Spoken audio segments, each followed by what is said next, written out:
नमस्कार, मैं हूं अजय। स्वागत है आपका बिग इंटरव्यू में। उत्तराखंड चुनाव की तरफ बढ़ रहा है। कुछ ही महीनों में चुनाव होने वाले हैं। काफ़ी उथल पुथल है सियासी तौर पर, काफ़ी जोर आजमाइश भी है। लेकिन कौन आगे निकलेगा, कौन अगला सीएम होगा, क्या क्या एजेंडा है उत्तराखंड का। उत्तराखंड की राजनीति बिल्कुल अपने आप में अलग है। उत्तर प्रदेश में भी चुनाव होने हैं, लेकिन उत्तराखंड की राजनीति और उत्तर प्रदेश की राजनीति से बहुत ही अलग है। इसमें जो बड़े नाम हैं, बड़े चेहरे हैं, उनकी क्या रणनीति है। इन्हीं बड़े चेहरों में से जो खुद अगुवाई कर चुके हैं, सरकार की मुख्यमंत्री रह चुके हैं, 1991 से लेकर आज तक लगातार जीतते रहे, एक बार को छोड़ दे तो किसी न किसी सदन में मंत्री रहे हैं, उत्तर प्रदेश में भी, उत्तराखंड में भी और केंद्र में भी अहम भूमिका में हैं। लेकिन दूसरा परिचय जो है वो भी देना जरूरी है। मूलतः रचनाकार रहे हैं। 1982 से लेकर आज तक 46 पुस्तकें लिख चुके हैं। ये विरुद्धों का सामंजस्य जो है, रचनाकार और राजनीति का, ये कैसे साध रहे हैं और क्या फिर से एक बार सीएम बनने की तैयारी है। इन तमाम सवालों के साथ जवाब देने के लिए मेरे साथ हैं रमेश पोखरियाल निशंक। बहुत बहुत स्वागत है आपका न्यूज़ स्टेट पर रमेश जी। तो एक बार फिर से मुख्यमंत्री बनने की तैयारी है? मुख्यमंत्री तो जो भी बनेगा, लेकिन उत्तराखंड में सरकार बनाने की तैयारी है। तो सरकार बनेगी बीजेपी की, तो मुख्यमंत्री निशंक ही होंगे? कोई ज़रूरी नहीं है। मैं तो भारतीय जनता पार्टी का एक छोटा सा कार्यकर्ता हूँ। मेरी पार्टी ने जिस मोर्चे पर भी मुझे लगाया है, मैंने वहाँ खड़े होकर के काम किया है, रिजल्ट दिया है प्रमाण और निष्ठा के साथ। लेकिन आज दूसरे नेता केंद्र में उत्तराखंड से आकर मंत्री बन गए। रमेश पोखरियाल पीछे कैसे छूट गए हैं? अब मैं कभी पीछे नहीं रहा और न मैं कभी आगे जाने की मैंने कभी बात की है। मेरा जो काम है, मेरा मिशन काम है। जो मेरे सामने टारगेट है उसको प्राप्त करना है और इसलिए नए लोगों को भी मौका मिलना चाहिए। मैं मुख्यमंत्री यंग एज में मैं उत्तर प्रदेश जैसे राज्य में दो बार कैबिनेट मंत्री रहा हूँ जी। यंग एज में मैं चीफ मिनिस्टर बन गया। यंग एज में भारतीय जनता पार्टी का राष्ट्रीय उपाध्यक्ष हो गया। यंग एज में मैं हरिद्वार से पार्लियामेंट में आकर पार्लियामेंट एक महत्वपूर्ण कमेटी का चेयरमैन हूँ। तो अवसर सबको मिलने चाहिए। आप करीब 2 साल से कुछ समय ज़्यादा तक रहे थे मुख्यमंत्री। आप पर कई आरोप भी लग गए जिसकी वजह से आपको पद भी छोड़ना पड़ा। वो गलत है, ये गलत है। ये मीडिया का भ्रम किया हुआ प्रचार है मेरे खिलाफ। बताएं कौन सा आरोप लगा है मेरे पास? जो आपको आरोप लगे स्टडिया लैंड स्कीम का, 56 पावर प्रोजेक्ट के आवंटन का, कुंभ मेले का, किसने आरोप लगाए? ये तमाम बातें तो आई थी, बातें लगाई। लेकिन मैं पूछना चाहता हूँ, मैं तो लोगों से पूछना चाहता हूँ, आए तो सामने, मेरे सामने कोई आता ही नहीं है। ऐसी भ्रम मतलब सिर्फ आरोप लगा दिए गए, साजिश नहीं, साजिश आए ना, सामने आए, जिससे मेरा कोई लेना देना। कुंभ आपको मालूम है, दुनिया के इतिहास में वो अभिनव कुंभ करवाए 2010 का, जिसको नोबेल पुरस्कार के लिए जो नामित हुआ, जिस कुंभ को आज अमेरिका का विश्वविद्यालय मैनेजमेंट कुंभ पढ़ाता हो। तो कौन थे ये जो आपको बदनाम? अब वो आप पूछिए ना, आप पूछिए ना उनको। चर्चा जिसने ये बताया आपको, उसी से पूछिए। यदि आपके सामने ये बात आई, कहीं से आई, तो उसको आप पूछिए। मेरे सामने तो मुझे मालूम है कि मैं न्याय की अदालत में हो चाहे जनता की अदालत में, मैं हमेशा खड़ा रहा हूँ, निशंक रहा हूँ। ये कुंभ की बात करते थे, मुख्यमंत्री ने कुप्रचार किया था जो वर्तमान में है। ये वहाँ से मंत्री थे, ये वहाँ से एमपी थे, केंद्र में मंत्री थे, और मेरी पार्टी ने मुझे कहा कि आप डोईवाला से इस्तीफा देकर हरिद्वार से चुनाव लड़ना होगा। ये डर, कहीं ना कहीं घबराहट हुई होगी। तो उनकी पत्नी क्योंकि चुनाव लड़ रही थी, कहा साहब कुंभ में बहुत गड़बड़ हो गया। कुंभ में गड़बड़ हो गया तो आप केंद्र में मंत्री थे, सीबीआई की इंक्वायरी करवा देते, और 4 साल तक तो 5 साल तक तो आप मुख्यमंत्री हैं, ठीक है जी। ये तो कहीं गड़बड़ इतनी भी है। लेकिन हरिद्वार के लोगों ने मुंह तोड़ जवाब दिया था। 2 लाख मतों से मुख्यमंत्री की पत्नी को हरा करके मुझे जिता करके भेजा था हरिद्वार के लोगों ने। ये इसका जवाब था कि हल्की फुल्की बात नहीं करो। लेकिन इन आरोपों की वजह से आपको मुख्यमंत्री का पद छोड़ना पड़ गया? बिल्कुल नहीं। आपकी पार्टी ने फिर इस आधार पर फैसला लिया? ये भी गलत है। ये तर्क भी लोगों का गलत है कि कुछ आरोपों के कारण मुझे मुख्यमंत्री पद छोड़ना पड़ा। बिल्कुल गलत है। एक उदाहरण नहीं दे सकता कोई उदाहरण। तो क्यों छोड़ना पड़ा था फिर? मैं छोड़ना नहीं, मेरी पार्टी ने, यदि मुझे ये काम तो मेरी पार्टी का है, यदि उनको लगता है मुझे राष्ट्रीय उपाध्यक्ष होना है, आज मैं यहाँ पर हूँ, एमपी हूँ, यदि मेरी पार्टी कहेगी आपको एमपी के पद से भी इस्तीफा दे करके और राष्ट्रीय कार्यालय के मुख्यालय में बैठना है, मैंने पार्टी को अपना वक्त दिया है। आप जहाँ मेरा उपयोग करना चाहें, अब जिस मोर्चे पर मेरा उपयोग करना चाहिए, हाँ, जब आप जिस मोर्चे पर खड़ा करेंगे मैं ताकत के साथ, प्रमाणों और निष्ठाओं के साथ रिजल्ट दूंगा। ये मैंने दिया भी है।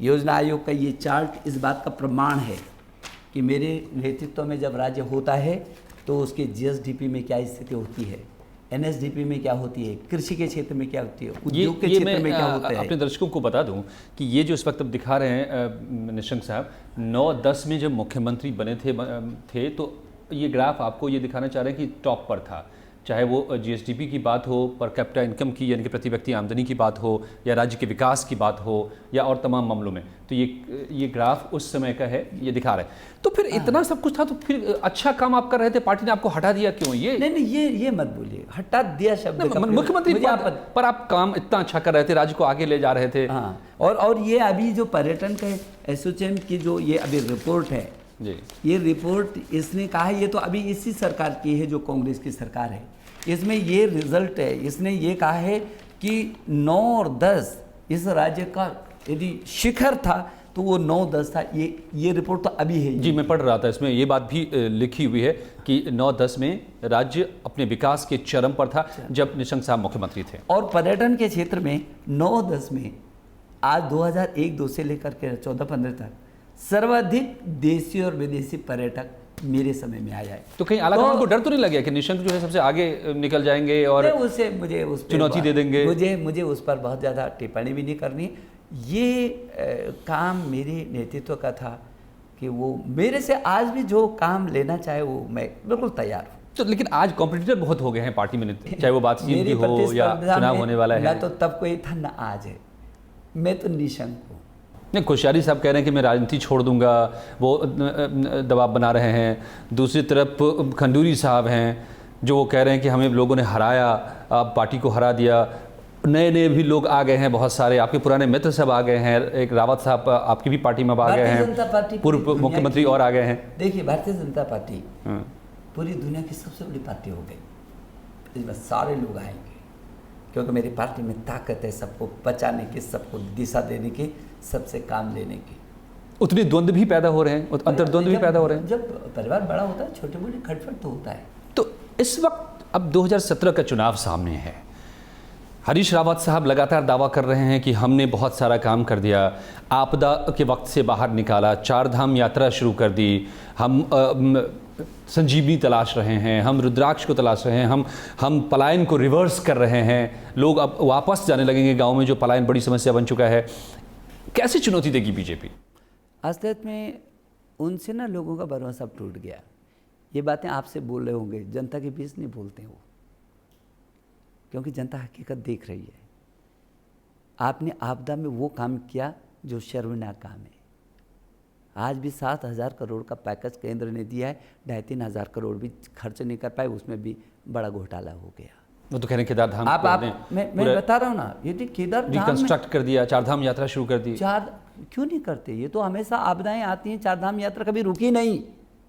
ये वहाँ का इतिहास है, कोई नई बात नहीं कर रहे हैं। 4 धाम यात्रा में तो उन्होंने विलम्ब किया।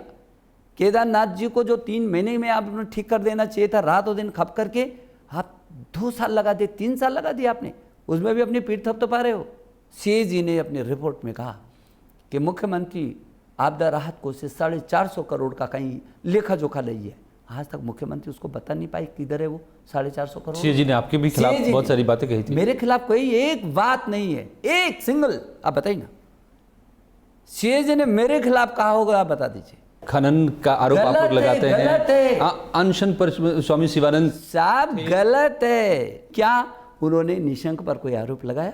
और आरोप लगाते तो मैं जवाब देता ना। आप कहीं बैठ रहे हैं, जबरदस्ती एक कमजोर आदमी को जबरदस्ती आप अनशन पर बिठा रहे हैं। जिसने वो भी ठीक, जिसने भी बैठा, ये काम तो जिनको जांच करनी वो करें। लेकिन मैं अपनी बात कह सकता हूं, मेरे समय में सेज की रिपोर्ट हो या किसी की भी रिपोर्ट हो, मैं तो खुली चुनौती दे रहा हूं, बताएं ना मुझे, एक शब्द बताएं ना मेरे खिलाफ।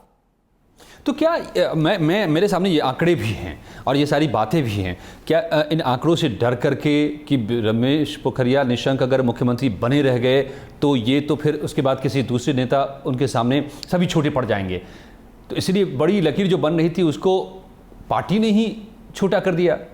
नहीं, मैं इस पे कोई टिप्पणी नहीं करना चाहता हूँ। पार्टी से दुख है, लेकिन पार्टी के प्रति इसको बात को लेकर के आक्रोश है, दुख है? नहीं, कोई दुख नहीं। जो इतना अच्छा काम कर रहा था उस पर इतने आरोप लग गए, मुझे पद छोड़ना पड़ गया। पार्टी से कोई शिकायत नहीं, मैंने कहा ना। तो आज पार्टी को एक माली के बेटे को, यही तो पार्टी है जो नंगे पांव घर से चलता है, जिसके आगे नहीं पीछे नहीं। मेरी कोई आज गॉडफादर आपने कभी सुना कि निशंक इसके कारण बढ़े? तो पार्टी में ही आपके विरोधी बहुत तैयार हो गए हैं। कोई मुझे इस पर विरोधी, मेरा कभी कोई विरोधी नहीं रहा है, सच बात तो ये है। अन्यथा मेरे जैसे व्यक्ति मेरे विरोधी रहते, मैं मुख्यमंत्री कहाँ से बन पाता, मैं इतने अच्छे काम कैसे कर पाता। मेरे तो ब्यूरोक्रेट ने भी रात दिन खप करके काम, मिशन पूर्वक काम किया हमने, तभी तो देश और दुनिया में हमने उत्तराखंड को 9-10 में शिखर पर ले गए हम लोग। तो मेरी किसी से कोई शिकायत नहीं है। तो फिर मुझे हमेशा मदद मिली है, जब भी मोर्चे पर मुझे खड़ा किया गया, जिससे मैंने मदद चाहिए उसने हमेशा मदद किया, मेरे साथ चट्टान की तरह खड़ा रात और दिन। तो आपने भी मदद? किसी ने मुझे कभी चीफ मिनिस्टर रहते हुए सोते हुए देखा भी नहीं होगा, कभी किसी ने। आपके बारे में मशहूर है कि आप 1 बजे तक काम करते थे और सुबह फिर 5 बजे जग जाते थे। स्वाभाविक ही है, मैं 2-2.5 घंटे का मेरा औसत आता था, लेकिन मैं ही नहीं, मेरी टीम भी ऐसी करती थी, रात के 12-12, 1-1 बजे तक काम करते। तो इतना कठोर श्रम करके जो राज्य के लिए सब कुछ कर रहा था, तो क्या कोई घाव अंदर में पैदा हुआ जिस वजह से ये जो भी आरोप एक पूर्व मुख्यमंत्री ने ही, आप ही के पार्टी के नेता ने लगाया कि पार्टी को आपने हरा दिया पिछले चुनाव में, नहीं तो सरकार बीजेपी की मेरे पे किसी ने ये आरोप नहीं लगाया। आपका नाम बेशक नहीं लिया, लेकिन पार्टी इशारा आपकी तरफ था। यदि इशारा कोई कर नहीं सकता, इशारा भी नहीं कर सकता, ये भी मीडिया को प्रचार किया हुआ है। और यदि किसी ने इशारा, तो मैं ताकत के साथ, मैं तो चुनौतीपूर्वक कहता हूँ। खंडूरी साहब ने ये बयान तो दिया था कि पार्टी के अंतर्विरोध की वजह से पार्टी हारी। उनसे पूछना चाहिए ना। मैं 2 बातें कहना चाहता हूँ। आज पार्टी मुझे मुख्यमंत्री बनाती है, पार्टी जिम्मेदारी देती है, ये जिम्मेदारी मेरी होती है कि मैं कैसे उस परिवार को खड़ा रखूँ। ये जिसको जो जिम्मेदारी मिली है, किसी को रोने की जरूरत नहीं है। तो आज बीजेपी के सामने 2017 के समर में क्या सबसे बड़ी चुनौती है? भारतीय जनता पार्टी के सामने चुनौती तो कुछ नहीं है। 2017 भारतीय जनता पार्टी को वापस आ सकता है, आएगा, क्योंकि ये दावा तो हरीश रावत साहब भी कर रहे हैं। सिर्फ इसलिए वो तो दावा करेंगे, वो क्या करेंगे फिर आप बताइए ना, वो क्या करेंगे? उनके यहाँ सब भगदड़ मची हुई है, 10-10 विधायक भाग गए हैं, रोज आपस में मंत्रियों में लड़ाई हो रही है, झगड़ा हो रहा है, 2-2, 3-3 स्टिंग आ गए हैं। तो उसके बाद भी ये थोड़ी बोलेगा कि मैं फेल हो गया हूँ। अपराध में मैं ये कहता हूँ कि विकास नहीं कर पाए थे, कोई समझ में आता है विकास की दरें ये कहाँ खड़ा कर दिया आज अपने राज्य को, ये कहती हैं। ये कर्मचारियों को देने के लिए पैसा नहीं, मैं पहला वित्त मंत्री भी रहा हूँ उस राज्य का, मुझे मालूम है कि किस तरीके से कर्ज ले करके हमने उस राज्य को शुरू किया, लेकिन जिस दिन गए उस दिन खजाना भर करके गए थे। हमारे आर्थिक तंत्र को मजबूत है, हमारा आर्थिक तंत्र, उसको कमजोर कर दिया, लेकिन कमजोर कर दिया आपने, इस सीमा तक कमजोर कर दिया। आप ही कहते हैं कि मेरे पास कर्मचारियों को वेतन देने के लिए पैसा नहीं। आपके पास यदि कर्मचारियों को वेतन देने के लिए पैसा नहीं है, फिर आप घोषणा पर घोषणा क्यों कर रहे? अरबों खरबों रुपए की घोषणा कर दी आपने, तो क्या समझा है आपने? उत्तराखंड की जनता को मूर्ख समझा है। एक घटना जो दिल्ली से पूरी प्लानिंग की गई, उसने क्या बीजेपी को नुकसान पहुंचा दिया? आपसे राय भी नहीं ली गई, वहाँ के लोकल लीडर्स से राय नहीं ली गई, और जो ये सारा कांड हुआ जिसमें विधायक अलग हुए, सरकार गिरी, राष्ट्रपति शासन लगा, फिर से सरकार बन गई, अदालत ने खारिज कर दिया बीजेपी के पक्ष को, तो इससे नुकसान हुआ? जिस घटना की आप बात कर रहे हैं वो घटना सही थी। 18 मार्च को सरकार गिर गई थी, ये अपना बिल पास नहीं कर पाए थे, उसका प्रमाण इन्होंने स्वयं दे दिया। जिस बात को इन्होंने हाई कोर्ट में, जिसके आधार पर हाई कोर्ट ने ये कहा कि नहीं इनको मौका दिया जाए, और इन्होंने कहा कि बिल पास हो गया हमारा, उसी को जो एफिडेविट दिया था इन्होंने कोर्ट में, अभी कुछ दिन पहले, उसके बाद जब सरकार बन गई, उसके बाद उसी बजट को इन्होंने विधानसभा में पास किया। किस बजट को यदि आपका पास हो गया था तो दोबारा क्यों अधिसूचना है उसकी बाकायदा। इन्होंने उस बजट को पास किया क्योंकि वो पास तो हो ही नहीं रखा था, गलत एफिडेविट दिया था। तो फिर अदालत में इनको तो सजा होनी चाहिए, नहीं पाएगा, इनको तो सजा होनी चाहिए। तो पूरे मामले को गलत तरीके से हैंडल किया गया तो उस दौर में। नहीं, देखिए राज्य सरकार ने गलत एफिडेविट दी, गलत तरीके से किया और गलत तरीके से आज भी उसको प्रस्तुत कर रहे हैं। लेकिन सच तो ये है कि सरकार नाम की कोई चीज़ नहीं थी। और फिर यदि वो सारा का सारा तथ्य करके राष्ट्रपति शासन लगा तो क्या बुरा क्या था। नहीं तो ये काम अपने आप होता तो बीजेपी पर तोहमत नहीं लगती। नहीं, लेकिन ऐसा हुआ कि बीजेपी एकदम फ्रंट में आ गई। नहीं, फ्रंट में ये पूरी मतलब देखिए बीजेपी तो विपक्ष की पार्टी है, उसने जो किया वही करना चाहिए था। चुप घर पे जाकर थोड़ी बैठती। यदि आपका बिल फेल हो गया, गिर गया, तो विपक्ष की पार्टी के नाते उनको ये बताना जरूरी था कि आप गिर गया, इस्तीफा दो। ये तो हम ही तो बोलते हैं। आपके अध्यक्ष साहब ने अपने पैड पर लिख करके दे दिया कि जी ये सब हमारे साथ हैं। हाँ। तो ये उन्होंने प्रमाण दे दिया एक तरीके से जी कि हम भी इसमें शामिल हैं, ये सारे विधायक जो डिफेक्शन कर रहे हैं वो हमारे साथ। लेकिन क्या गलत भी क्या था, मैं पूछना चाहता हूँ। जो लोग इसको बड़ी तर्क देते हैं, क्या गलत था? इस बेईमान सरकार के खिलाफ उन्हीं के 10 लोग अलग हो गए कि नहीं हम इनके खिलाफ हैं, लोग जो करना हो कर लो। और मैं कह रहा हूं कि भारतीय जनता पार्टी ने कहा ये सरकार बेईमान है, ये इसका वो है, और उन्होंने समर्थन दे दिया। क्या बुरा किया साहब? आपसे राय नहीं ली गई पूरे इस नहीं, देखिए वो अलग बात है। मैं मेरे से राय आप पूर्व मुख्यमंत्री रहे हैं, इतना बड़ा कांड होने जा रहा है, होगी तो राय जिस स्थान पर राय लेने की आवश्यकता उन्होंने महसूस की होगी, जरूर ली होगी। तो ये एक इससे थोड़ा नुकसान हुआ? नुकसान नहीं है, उनके यहाँ तो भगदड़ है कहाँ लोग आप वहाँ। तो हरीश रावत साहब कह रहे हैं, हरीश रावत जी बोल रहे हैं, जब लोग बोलते हैं आप झूठ बोल रहे हैं, गलत बोल रहे हैं, आप झूठी घोषणाएं करते हैं, रोज चिट्ठी लिखते हैं, लोगों को मूर्ख बना रहे हैं, तब वो बोलते हैं नहीं झूठ नहीं। आप बोलते हैं इसने ये बोला, इसने वो बोला, तो वो कहते हैं कि ना बही ना खाता ना बही, और जो हरीश रावत कहें वही सही। अभी हरीश रावत साहब ने कहा है, मेरे ख्याल से कल ही परसों एक आध दिन के अंदर भी और कई बार ये बात बोले कि जो हमारे यहाँ ट्रेलर दिखा के गए हैं सारे लोग, जो 10 विधायक की बात आप कह रहे हैं, बीजेपी को पूरी फिल्म दिखाएंगे वो आप। कोई बात नहीं, हम ताकतवर हैं, भारतीय जनता पार्टी ताकतवर है। भारतीय जनता पार्टी लोगों पर नहीं, विचारों पर चलती है। जो उस विचार में फिट नहीं होता, चाहे कितने बड़ा आदमी क्यों ना हो, वो फिर एक तरफ हो जाता है। तो रमेश पोखरियाल निशंक थोड़े से असहज हैं इन लोगों के आने से? दूर तक भी नहीं, एक सेकंड भी नहीं, एक क्षण भी नहीं। क्यों असहज हूँगा मैं, किस बात के लिए? कॉम्पिटिटर बढ़ गए हैं। पार्टी में तो और भी लोगों को लाना, उनकी बहुत सारी महत्वाकांक्षाएं थी जो पूरी नहीं हो रही थी कांग्रेस में। तो योग्यता जो हुई, मेरे जैसे व्यक्ति ये कहता है हमेशा कि यदि किसी की कीमत पर मुझे दुनिया की सर्वोच्च शिखर की कुर्सी भी मिलेगी तो मैं उसको भी लात मार दूंगा। मुझे तो केवल मेरी योग्यता के अनुसार चाहिए। हाँ, मेरे साथ अन्याय नहीं चाहिए, जो अब तक होता रहा पार्टी में। मैं अपनी बात कह रहा हूँ कि मैं अन्याय को बर्दाश्त नहीं करता और किसी की कीमत पर कहीं बैठना पसंद नहीं करता। अब मैं बातचीत के आखिरी दौर की तरफ पहुंच रहा हूं। एक दो सवाल जो अहम सवाल हैं कि इस चुनाव में बीजेपी क्या मुद्दे लेकर चुनाव में जा रही है? मुद्दे तो पहुंच गए हैं गांव में फैले हुए हैं मुद्दे। केवल लोगों को तक जाने की बात है बीजेपी को। जो विकास के काम ठप पड़े हैं, कानून व्यवस्था ध्वस्त है, जो नौजवान सड़कों पर है, आंदोलनों का प्रदेश बन गया, वो कोई भी तो व्यक्ति आज संतुष्ट नहीं है। सब चारों दरवाजे आपने वो कर दिए हैं।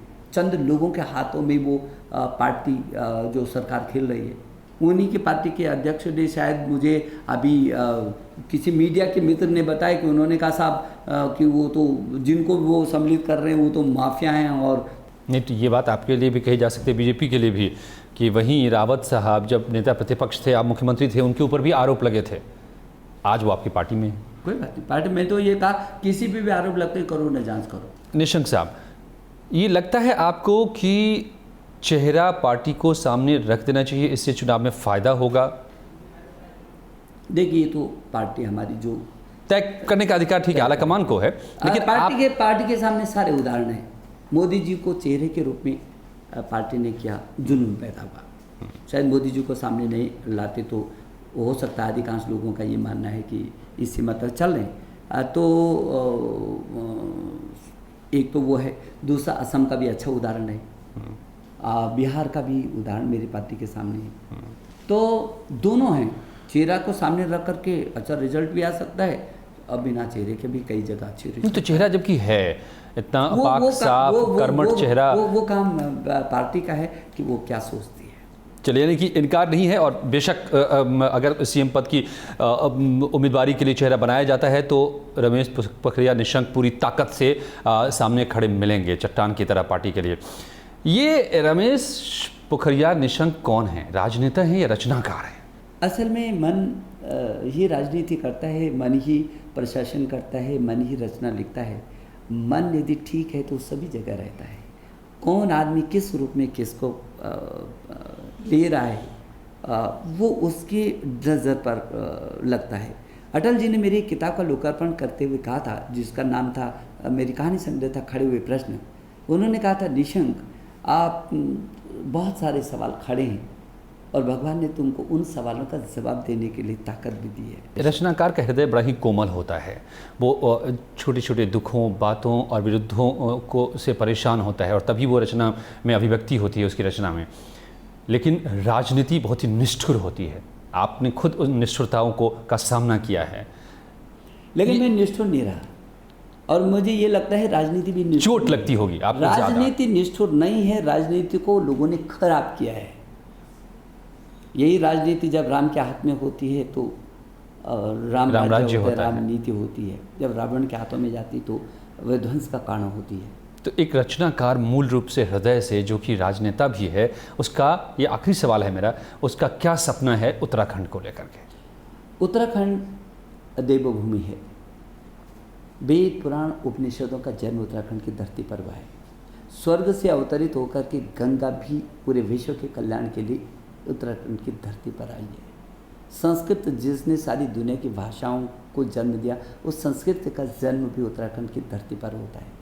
उत्तराखंड की ही धरती पर पूरे मनुष्य की व्याधियों को दूर करने के लिए, उसको सुरक्षा देने के लिए आयुषो वेदा आयुर्वेद का भी जन्म होता है।